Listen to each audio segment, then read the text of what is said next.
What made you come back to Austin?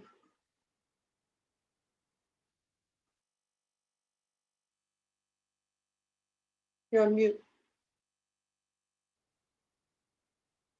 You're on mute, Fran. As I was saying, I came back for Clarissa's Jersey retirement, Clarissa Davis's Jersey retirement, and then COVID hit. So I never left because I couldn't. Isn't that crazy? Yeah. So it was on lockdown, never could go back. Wow.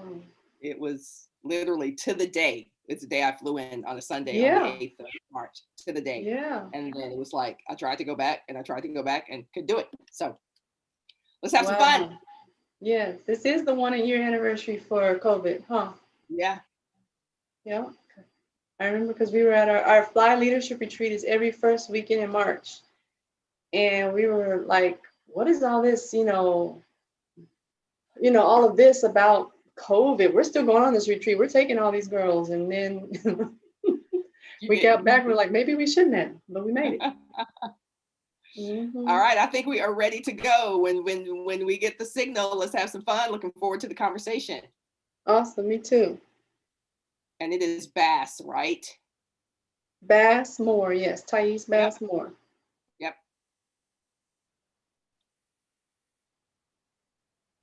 We're good to go. All righty. Good evening, Longhorns. Fran Harris with a very special guest for us tonight. Not just for you, but for us tonight. Thais Bass Moore was born in Los Angeles and grew up in Pasadena, California. She earned her undergraduate degree from UCLA and her master's from the University of Texas at Austin in Human Dimensions of Organizations. After graduating from UCLA, where she studied African American Studies and English, she started teaching second grade in Compton, California. Compton in the house, while studying acting by night at the Beverly Hills Playhouse. Shortly thereafter, her life got really interesting because she married Leonard Moore and moved to Baton Rouge, Louisiana. There she studied playwriting at LSU, and with the support of her husband and family, opened the Black Theater Company of Baton Rouge, where she produced, directed, and acted in many of her own works. Upon moving to Austin, she studied acting at UT and eventually started working at UT as a program coordinator for a high school outreach program. She and Dr. Tiffany T. Lewis started an internationally known holistic development program called the Fearless Leadership Institute, also known as FLY, which serves over 300 Black and brown women at UT each year. Y'all, let's give a big Longhorn welcome to the Fly Girl, Sister How'd You Get So Fly, Thais Bass Moore. Welcome to the program. How are you?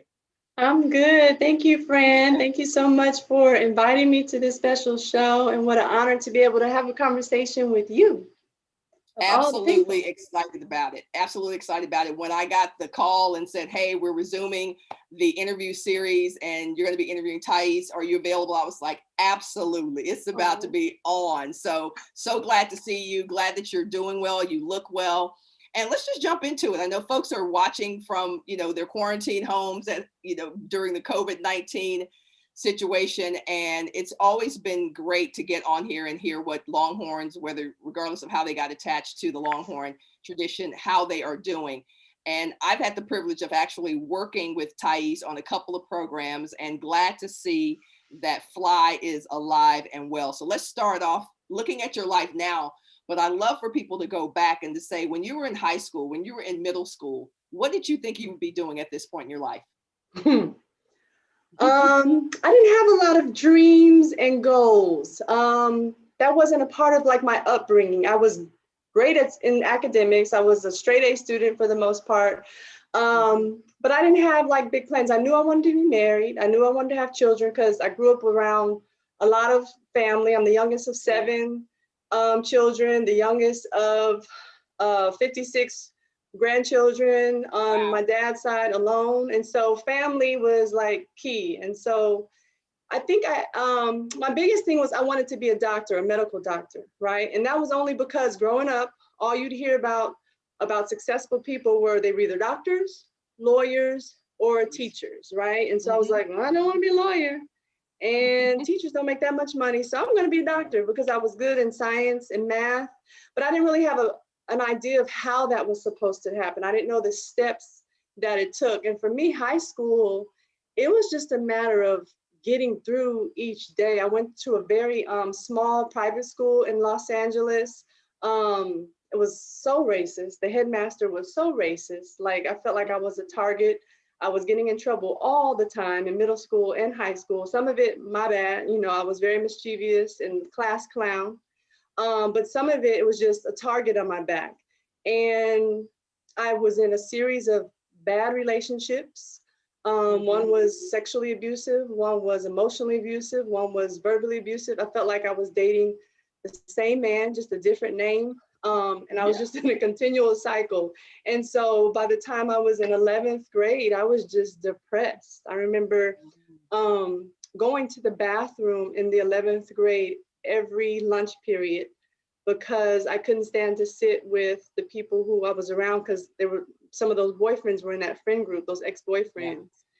And I would just go to the bathroom and stay in the stall the whole time, the whole lunch period, cry my eyes out. When the bell rang, then I would go to class. So for me, it was just going day by day. I would play basketball and I played volleyball. So that's probably what carried me and kept me. And if it wasn't for one of my cousins, I don't know if I would have even gone to college. She got a hold of me in 12th grade. She said, apply to UCLA. I was like, I don't want to go there. She was like, I said, apply. And I applied and I got in, and she made sure I got in. And if it wasn't for her, I don't know. I didn't have a lot of dreams, you know? Yeah. So I'm thankful for her. Yeah. What was it like growing up in a family where there was sounds like there was a lot of love, there was a lot of camaraderie, there were a lot of people. What did the people in your life actually do? Because when I look at my life, my uncles, you can look at my uncles, I had lots of them, they all were like the same guy, right? They either worked on cars or they did this, they had restaurants. But what was it like in your family? What did you see that you could aspire to do? What did the people aspire to do in your family? Wow. You know, it's funny, like we talk about this now in our family, how every year we have family reunions, hundreds of people there, but we never shared what people did, what they were successful at.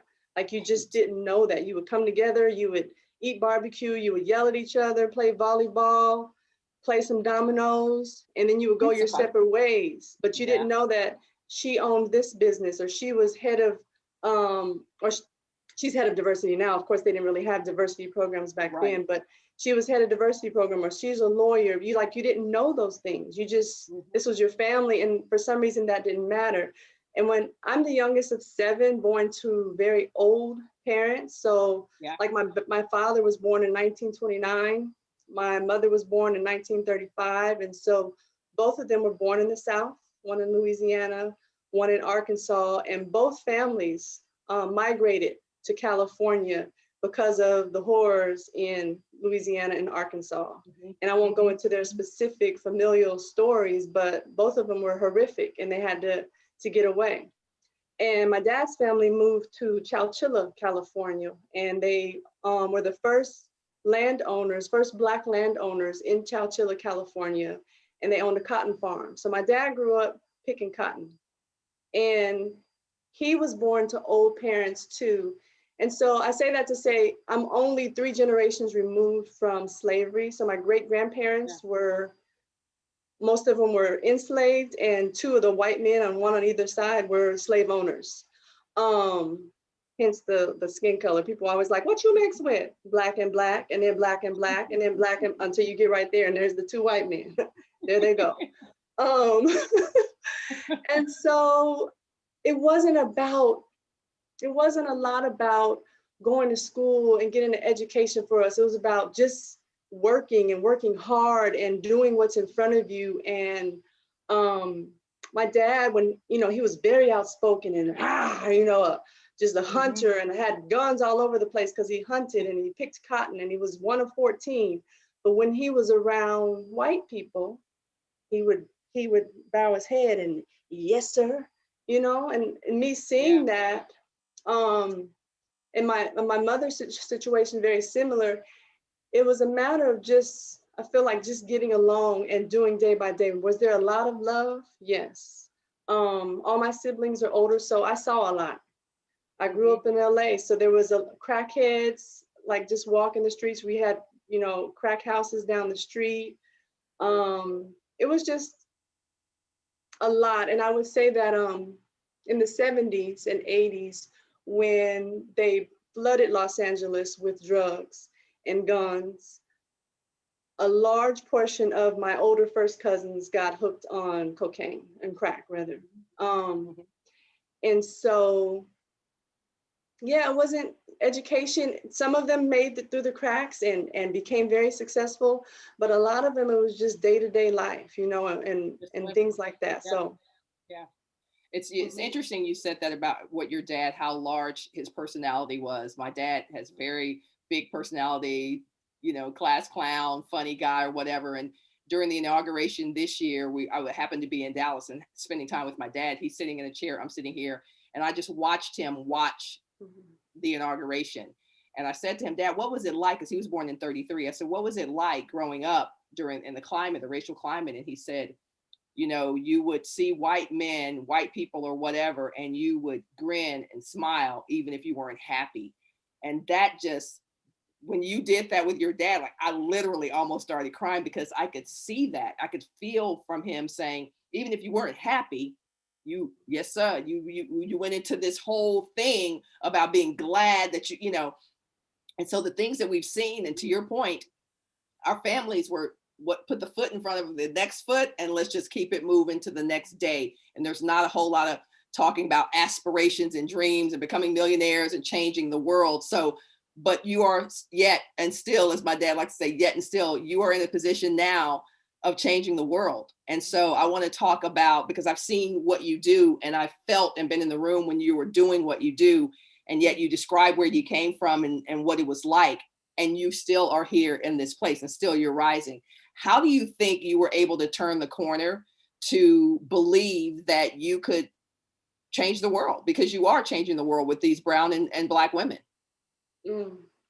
Thank you so much for that. Absolutely. How do I think I turned the corner? That's sounds like such a simple question, but such a a long answer, like years worth of Right. a response. So I'll try and figure out which parts to pull out, but or even just what were those pivotal moments? It doesn't have to be the full story, like those 2 or 3 moments that were you like, something changed in me when that happened. Or so like I said, high school was one thing, college was a whole nother thing. It's where I got addicted to alcohol, I started using drugs, and I got pregnant. I had a miscarriage. I miscarried twins. And again, I ended up on a whole nother level of depression. And I ended up being suicidal and wanted to drop out of school. And I had a cousin whose house I would go to almost every weekend. And she had the best hugs in the world. I think sometimes we underestimate a hug, and a hug from a big cousin. Her name was Patrice, and we called her Tracy.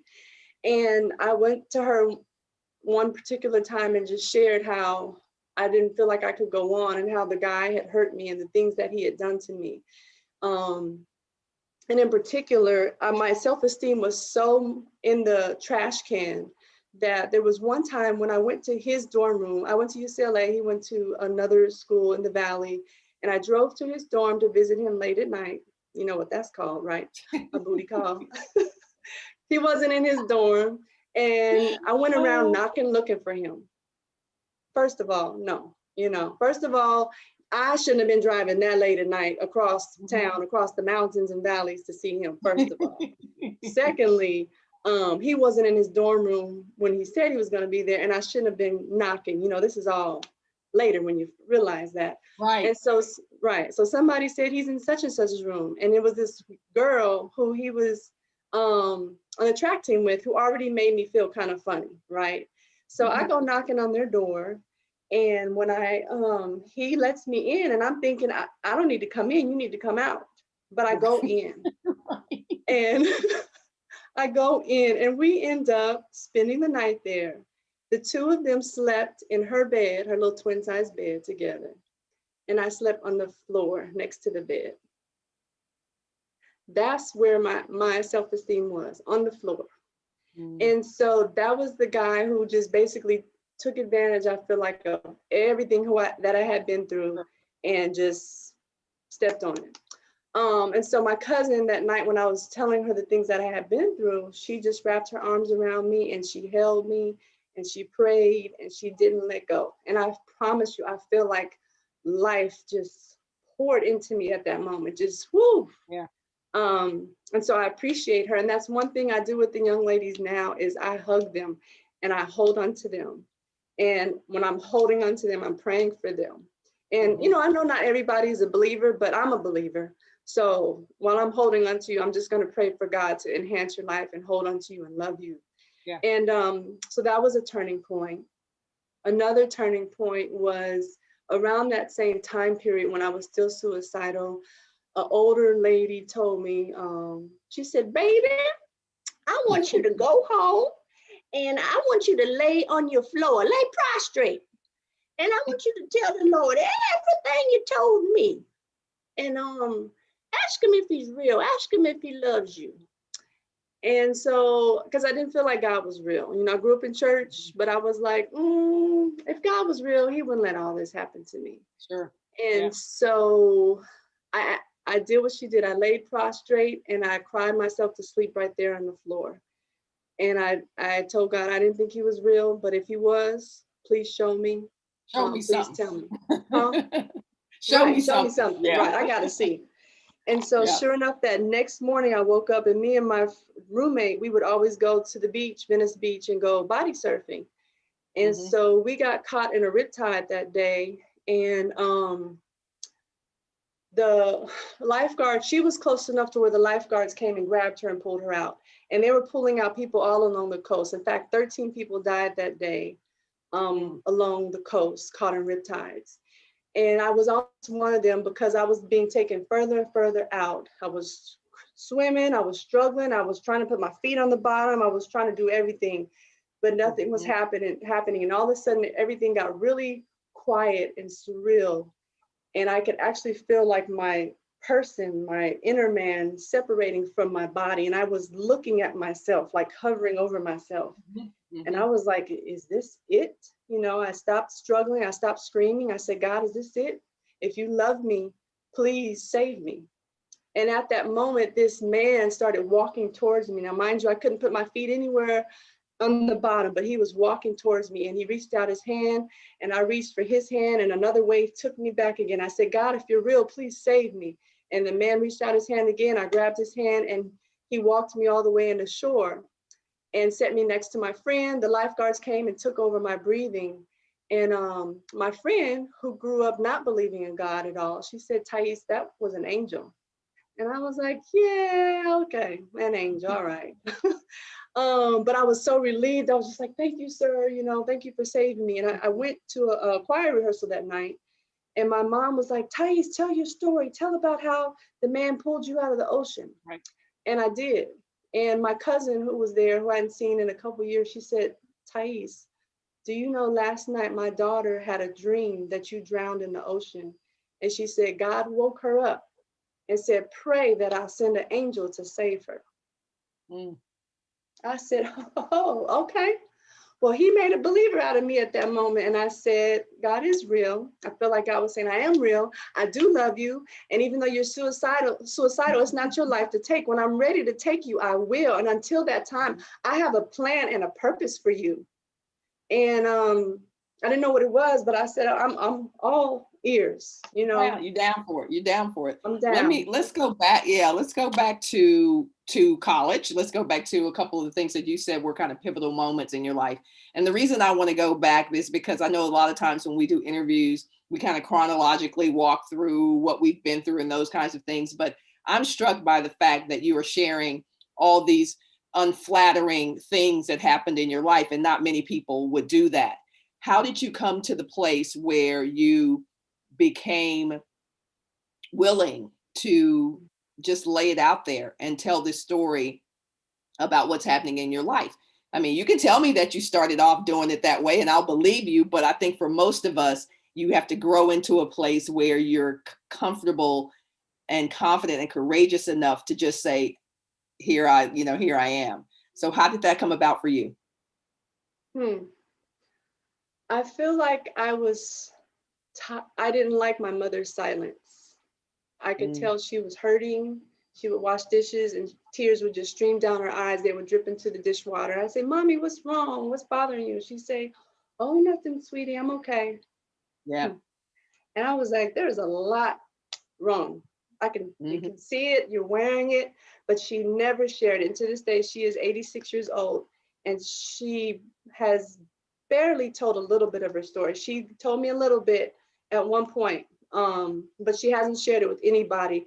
And she Right. wears it and she holds it. And I hate that for her. And I said I wouldn't do that, you know. Um, but I've had to learn when to share, when not to Hmm. share, what to share, how much is too much, and how much is not enough. And knowing that when I share, it gives me freedom. It takes a little bit of it off of me, but it gives space in the room for the other ladies who are dealing with Yeah. something similar to say me Yeah. too. Yeah, absolutely. Let's talk about the Fearless Leader Institute. Um, just happens, to say fly or whatever, but how did the name come about? How did the organization come about? How did the movement come about? Mhm. Yes. So my I wanted to start something for women at UT. Well, I was working at UT in DDCE Mhm. and I was doing event planning. And I was already like a mentor to a lot of the young ladies because we went to the same church and they would Mhm. ask me to come speak at their events. And so I was like, wow, it'd be nice to be able to hold something on a regular basis, not just wait till I'm invited where I can share and they can share. Because I knew strongly that, yeah, we're in school, but if your personal life is jacked up, it's going to bleed over and affect your academics. I knew that firsthand, right? And so at the same time, a colleague of mine who I knew kind of a little bit, she wanted to start something for Black women to help them academically and professionally. And so my husband, Dr. Moore, he knew about both of our ideas and he encouraged us to marry them. And so we were both kind of like, Mhm. okay, I'll see what she's thinking. And we sat down and it sounded perfect to like build a holistic development program for Black women at UT. And so I think first we came up with the acronym. We knew the last part, we knew we wanted it to be a leadership institute. Mhm. But we were like, let's pick a letter that kind of goes with LI. And we are like, fly. Yeah. And then so we were trying to pick different F words and we had about 20 words down and we were like fearless, that's perfect. And I know that in life, I don't think you will ever be completely void of fear, but I do Mhm. believe you can learn to fear less Mhm. with Mhm. if you're equipped and Mhm. if you have the tools and you have the love and support. Yeah, I love that because I never felt like that was about being void of fear, because I'm certainly not one of those people who is like, I don't fear anything. And I do, and I do it anyway. Generally it comes down to, are you feeling afraid? Are you feeling uncomfortable? Yeah, I am, but I got to do this thing. I have to do this thing. And so I typically talk to people about things that are their career versus their calling. And Mm. so how do you feel about what you're doing now? Is it your career, or is it or more of your calling? And they obviously can be both, but what do you feel you lean more towards and lean into? You have some great questions. I would say it's both, but I would Hmm. definitely say it's a calling. Um, because I feel like it's outside of the box. It's not something we don't go by a script. We don't have things that we must do. It's just unique to every person that we meet. Yeah. So if I meet someone, just like I saw my mom wearing her pain, I could meet a young lady in a minute, Yeah. not know specifically what she dealt with, but I can see how her eyes gaze or how she looks down or how her shoulders are, that she's carrying something. And so based upon what she's dealing with and based upon her personality, we try to meet the need. And I believe that is a calling for sure. Yeah. Thankfully, thank God, I'm able to get paid for it. But the first 5 years of doing it, I did not get paid for it. In fact, I was coming out of my pocket to pay for food, and Right. Tiffany was as well, you know. And then I believe that if you're doing what you're called to do, God will make room for you to get paid for it. And not always, but He does. Yeah. And so Yeah. that is the case. So let's talk a little bit about some of the challenges that are facing young women. I was sharing with you before we got on the air that one of my nieces, who's kind of like my daughter, passed away a couple weeks ago. And then I have a niece who's like 20 something and another one who's like 30 something. So there are some issues and challenges and opportunities that are very specific to our young Black women. What are you seeing as maybe 2 to 3 of some of the challenges that you're helping them navigate today? Hmm. I'm sorry for your loss. Like I said earlier, my heart sits with you. Mhm. And mhm. But yes, I think the challenges that young women are facing today aren't very different from the challenges that we face. They might look different, they might be packaged different just because, you know, we have social media now.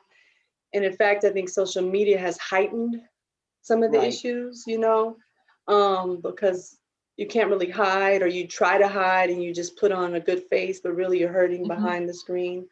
But when I think of some of the students that we've dealt with in the past few years, we had a student who, you know, was pregnant and wanted an abortion, but she was scared to tell her parents, and so had to Yeah. help her walk through that. Another student who was struggling with domestic abuse, alcohol abuse, drug abuse, Mhm. and she was in trouble with the law. Tiffany and I went and sat in court with her several times, Wow. and she was on academic probation.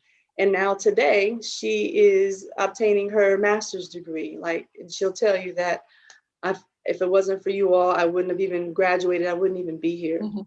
Yeah. Um, I had another student who was cutting herself.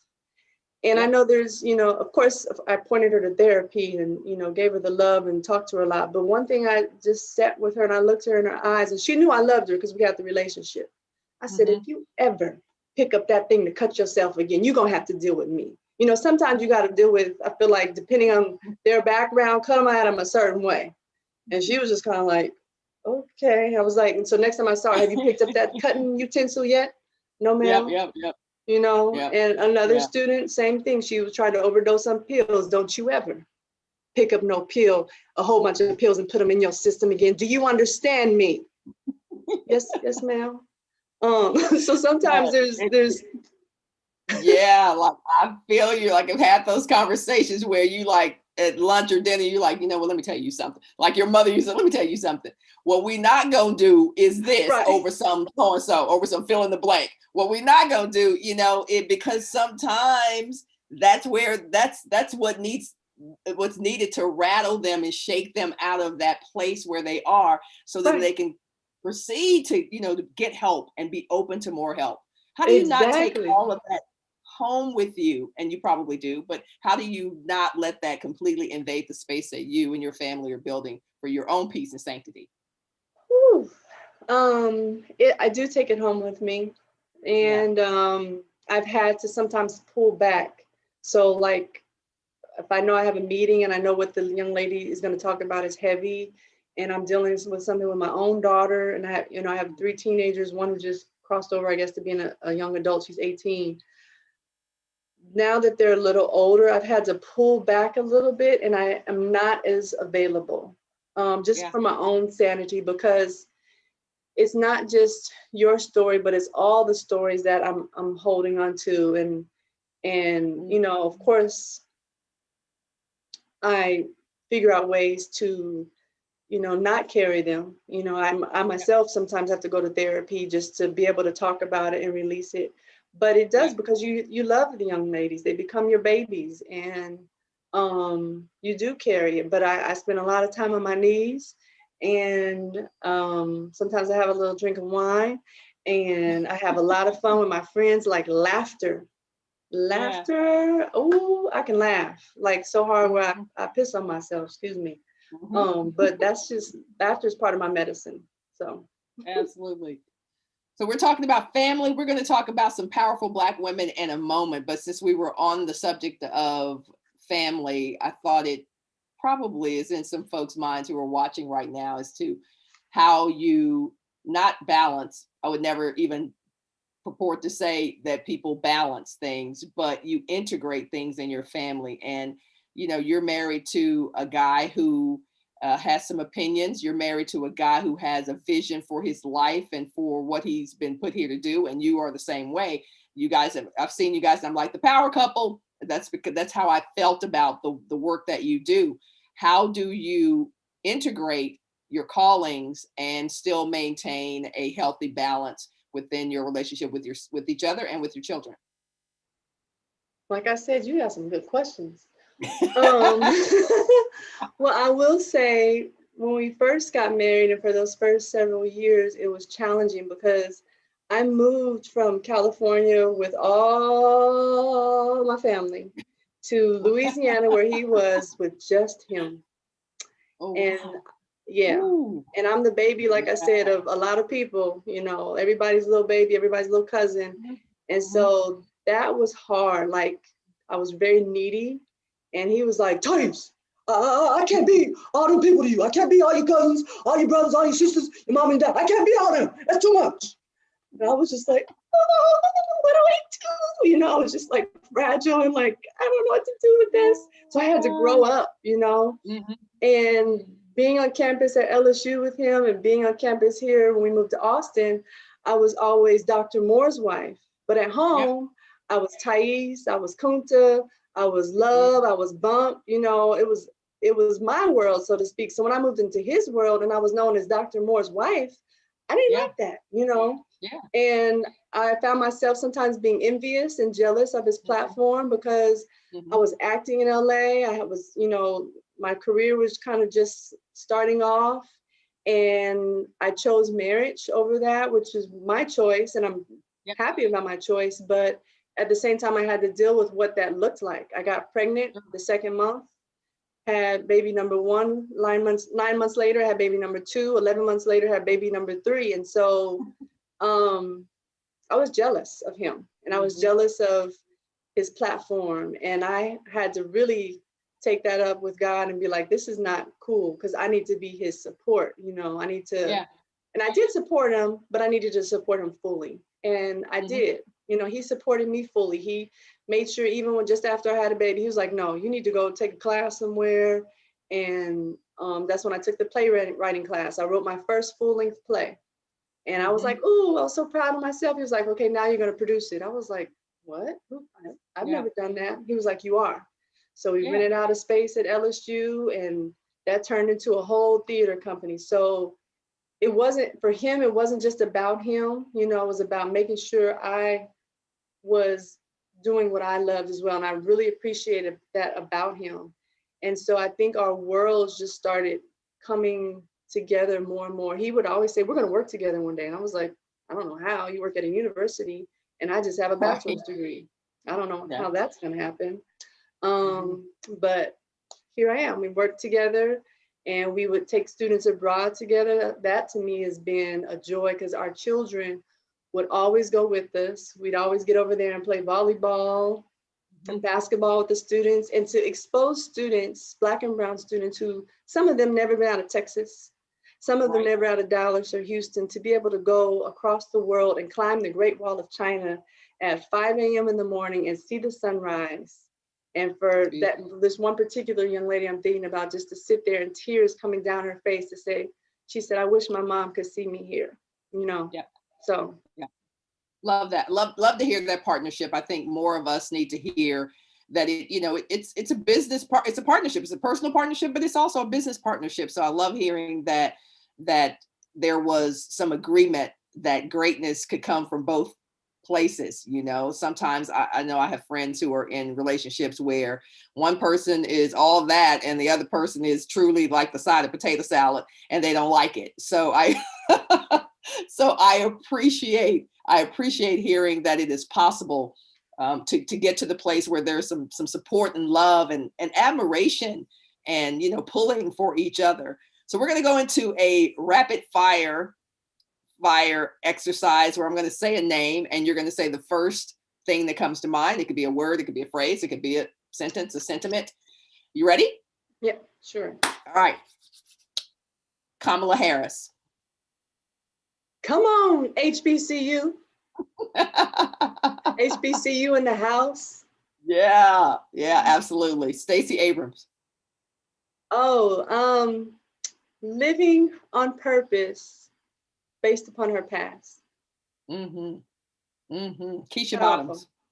Yep. What'd you say? Keisha Bottoms. Oh, a woman of many hats and the leader of the Chocolate City. Andra Day.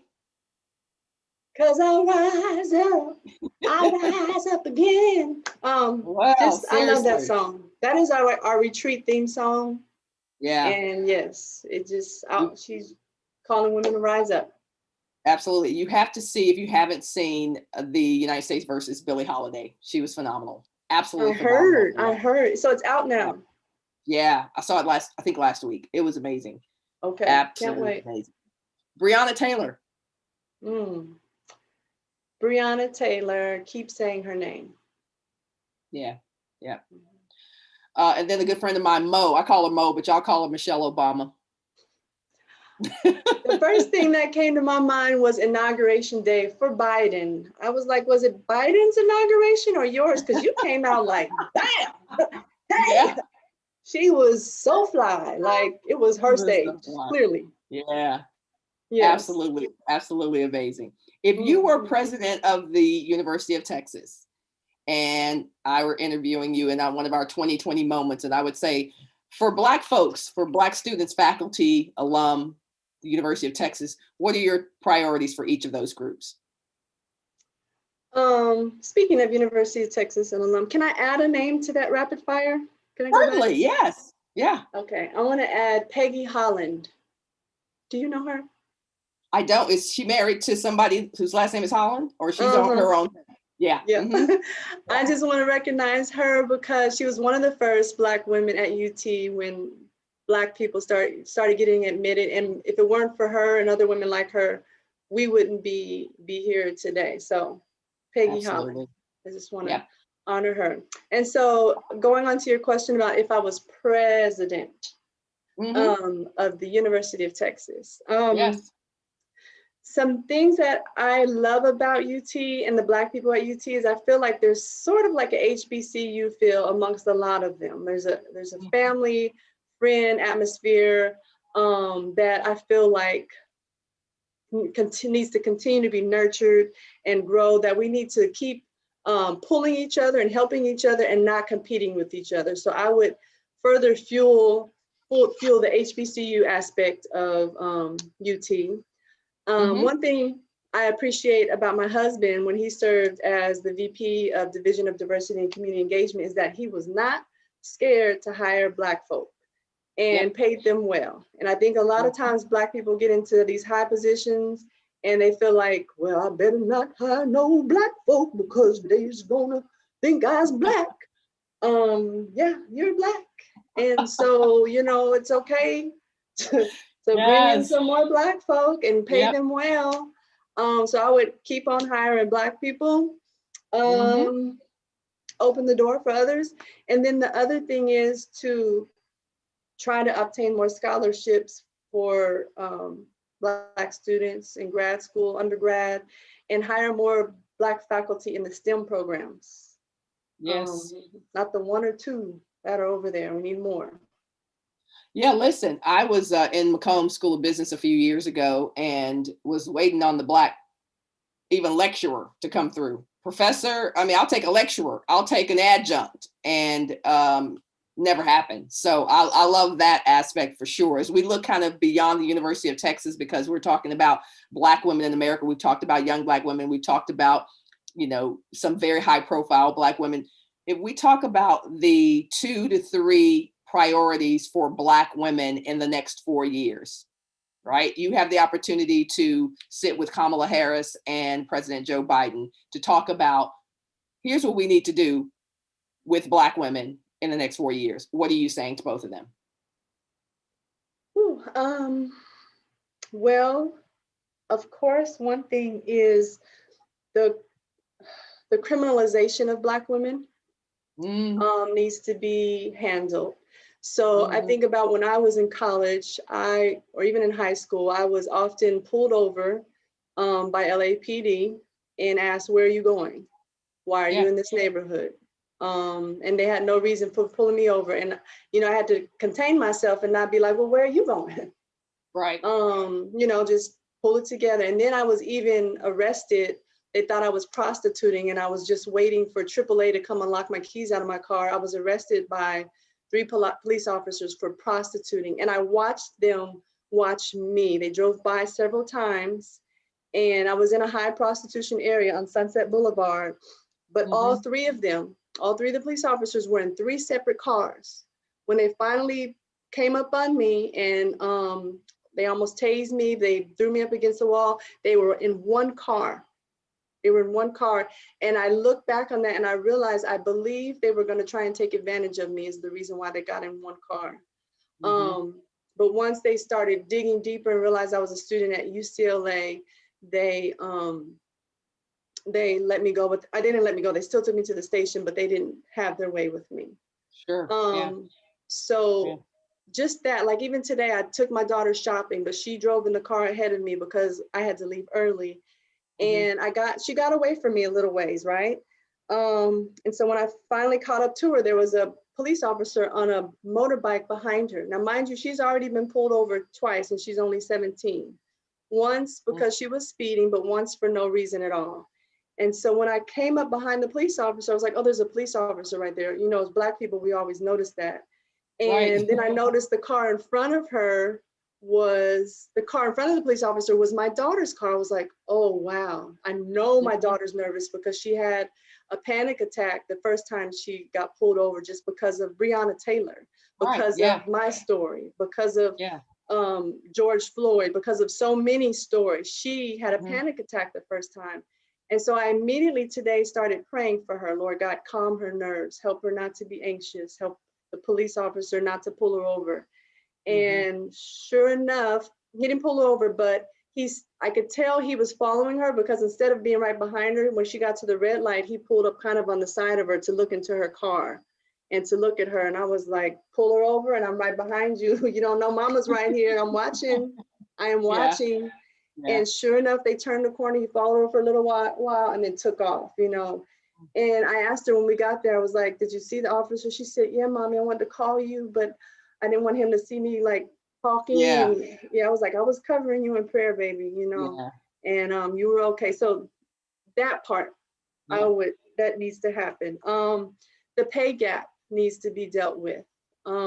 Black women, I think about everything I do at UT, I need to be being paid clearly way more than I'm getting paid.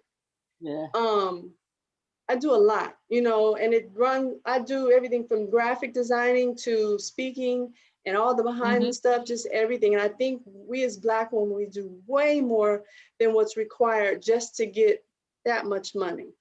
That needs to be handled.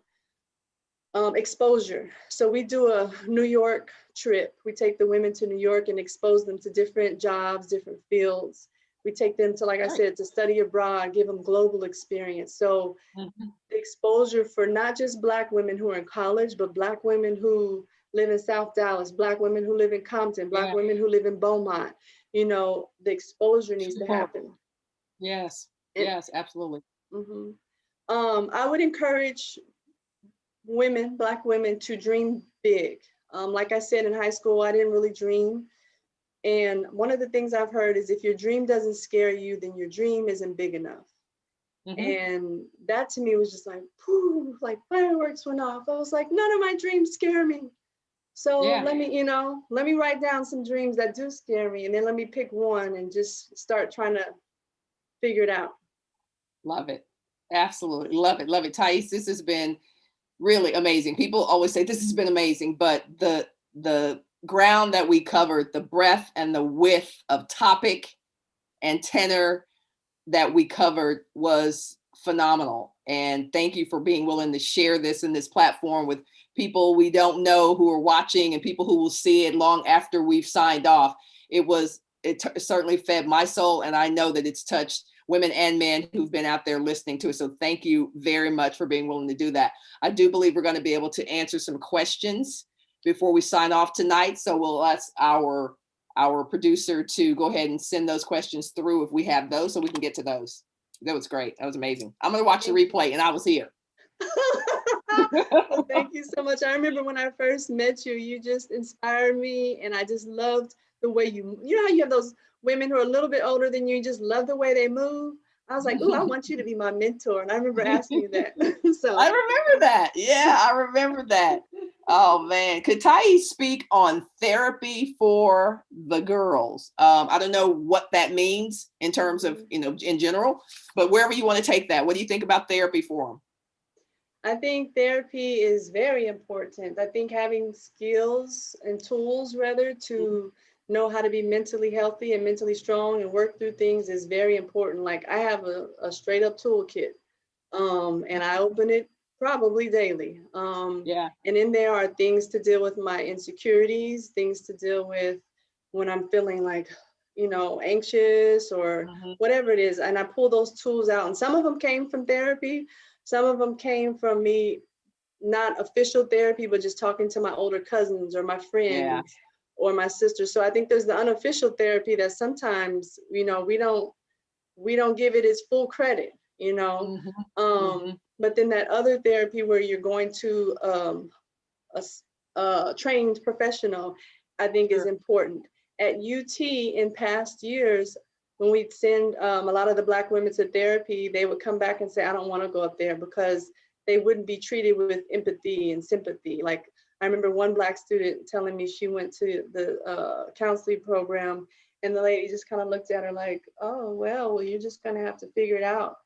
And it was, that wasn't what she said, but that was the disposition she threw off. And she felt worse. So for me, when I go to a therapist, I like to find somebody who looks like me a lot of times. So I think therapy is very important. It's important that we learn how to govern our minds, not let anything just come into our minds, not just let any thought live there. If you're thinking a negative thought about yourself or life in general, you have the power to stop that thought and replace it with a positive thought. And if you don't know that, you just go on thinking crap. Right. Think of all the stories that we've been told about ourselves, and the stories that we've told ourselves that haven't served us, that in many cases weren't even true about who we are and what we could become. So I can appreciate the therapy conversation a lot. Where do you see Fly in the next 10 years? Great question. Like I said earlier, if your dream doesn't scare you, then your dream isn't big enough. So when I heard that and I started thinking of bigger dreams, I said, ooh, wouldn't it be nice to have a fly at every PWI in the universe, in the nation? And I was like, that's a scary dream. And I remember telling somebody, and they were like, oh, the 500-year plan. I was like, yeah, I guess it could take that long, But or it with could take this, 5 years. Or it could take 5 years. It could, especially in this virtual world. We've already multiplied because now people can log on when we're having our meetings, and we didn't necessarily go to their campus, but they were able to log on. So things could change like that. And so I would love for us to have access to more universities. So many Black women I meet, 30s, 40s, 50s, 60s, 70s, say, why didn't we have one of those when I was in school? Ooh, child. So, well, let's see. I don't see any other questions. So I am going to give you the opportunity to say one more thing as we sign off. One more thing you want folks watching at home right now to know, to do, to embrace as we move forward in 2021. And they probably can't see that. I just dropped that in the chat. But to know, to do, to embrace. Ooh, good question. Either one. We just finished our Fly Leadership Retreat. It's every first weekend in March. And this year's theme was self-ish. Not selfish, but self-ish. Yeah. Ish, like cool. Black Asians. Yeah. And so our goal was to help young ladies not be self-centered and only think of themselves, but to make sure they think of themselves, make sure Mm-hmm. they're a part of the equation, and to love themselves fully, to be willing to say no when it's, too much. Like no is a full sentence we talked about. Yeah. And Yeah. so I guess I would just say, um, to take time with yourself, get to know yourself better, love yourself, and know that life is never going to be perfect. It's hard, but keep getting those tools and using those tools so that you can and live well and enjoy life. Fantastic. And Thais did just drop some resources in the chat role for everybody, podcast, how you can reach her, all that great stuff. Please plug into Thais, whether if you're a young woman for sure, if you're an older woman for sure, but plug in and let's keep growing our communities. Let's keep challenging UT to be better for us, because it does not happen without folks like Thais Bass-Moore challenging, picking, ticking, prodding. That's how we affect change, y'all. So Thais, thank you so much for being on tonight. It was great to see you again and to talk with you. And just thank you for all the gems and the treasures that you share with us tonight. And until I see you again, hook 'em. Welcome. Thank you so much, Fran. You got it. Appreciate Take you care. all. Thank you.